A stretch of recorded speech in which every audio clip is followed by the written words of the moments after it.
Yeah. Mushoku Tensei. Time. Am I really gonna defile? Of course I am! Dude, I wanna jerk off! I just said bust what on my face? Nah, bro, that's still gay. No. You're gay! He's gay! We do not care. I can't believe we only have 2 weeks of Mushoku Tensei left. I'm sad to see this court come to an end, but the next few episodes will be absolute bangers. Quick disclaimer, I've only read volumes 1 through 6 of the light novels, so I'll be basing my review of this episode on that and the anime. The mutual misunderstanding that Rudeus and Sylvie have for each other is very evident. Rudeus is unable to recognize Fitz, and the growing fondness that he has for him is juxtaposed with Sylvie's misconception that he is a relentless skirt chaser, even though we know he is physically incapable of doing so. The gap that Sylvie feels between herself and the connection Rudeus and Nanahoshi share is once again displayed here in this episode. Hold up!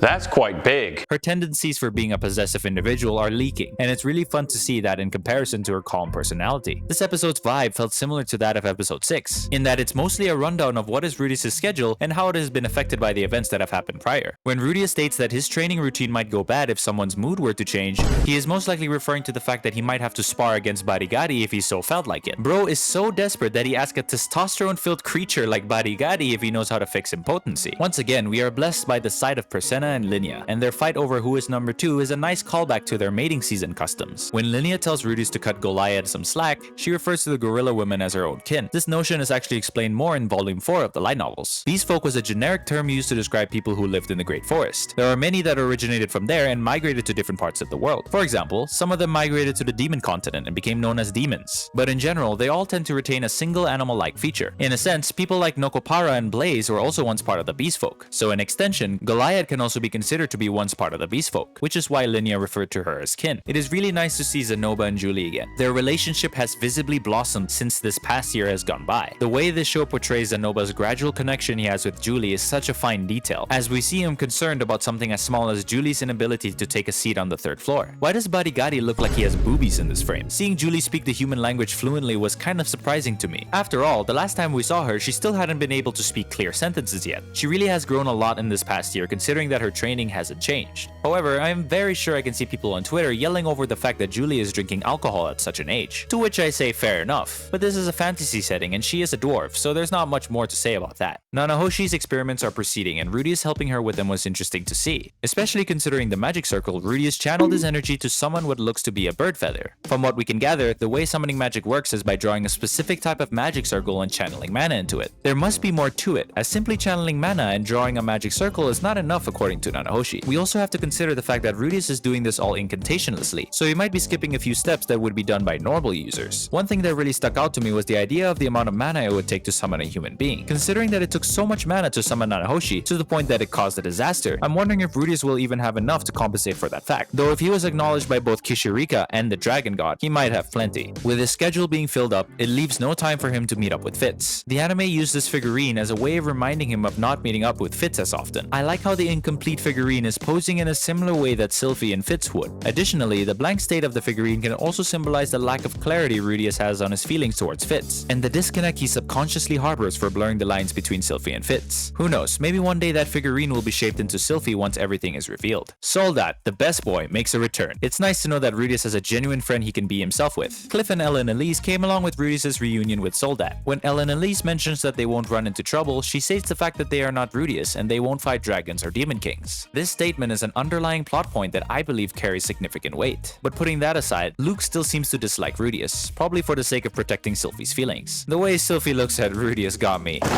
On a different note, I like the detail of Rudeus' adventure cloak shown to be torn and worn out near the bottom. He really has grown into it, and the scars of battle speak for itself. When Rudeus laments the fact that he wants to talk to someone about his conflicted feelings regarding Fitz, the underlying plot point I mentioned earlier comes into play here. Due to all his feats since coming to the university, all the students of the school see him with respect but keep him at a distance since they know how capable he is. The statement Ellen Elise made about not being him proved that his reputation effects have extended to people closest to him as well. Zenoba worships him too much, so his advice would not be without bias, and Julie is just a kid. Persena and Linnea would not take him seriously considering their master-servant relationship, and Barigari and Nanahoshi are invested in their own interests. The only person who would give him an unbiased opinion on his conflicts is Soldat, but Rudeus has no access to him. The whole idea of Rudeus being overestimated and frequently not being able to open up about himself has always been a thing since the beginning beginning of this show. Whether it is Roxy, Eris, and Sylphie putting him on a pedestal because of how amazing he is, or Paul seeing himself as a lacking father figure because of how mature he is, Rudeus has always been put at a distance due to being different from others. The loneliness that comes with being strong is portrayed beautifully here.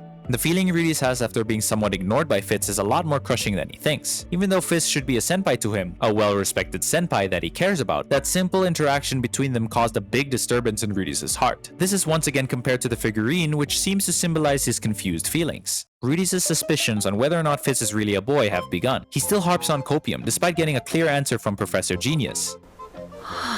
About to be my meat. Tripping on Air-kun saves the day and brings us progress in their relationship. He finally gets his answer, and man, was it relieving. I can feel that something big is about to appear in the next episode, and not just Rudeus' soldier.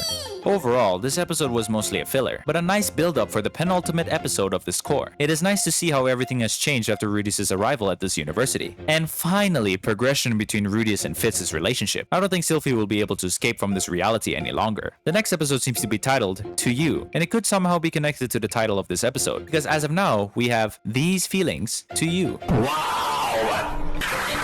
And it would be amazing if the studio connected these coming titles. Thank you for watching. We recently hit 1.5k subs in the last month, and I have no words. I sound like a broken record at this point, but thank you for all the support. I'm going to start reading Volume 7 and start making new content on that. Look forward to it.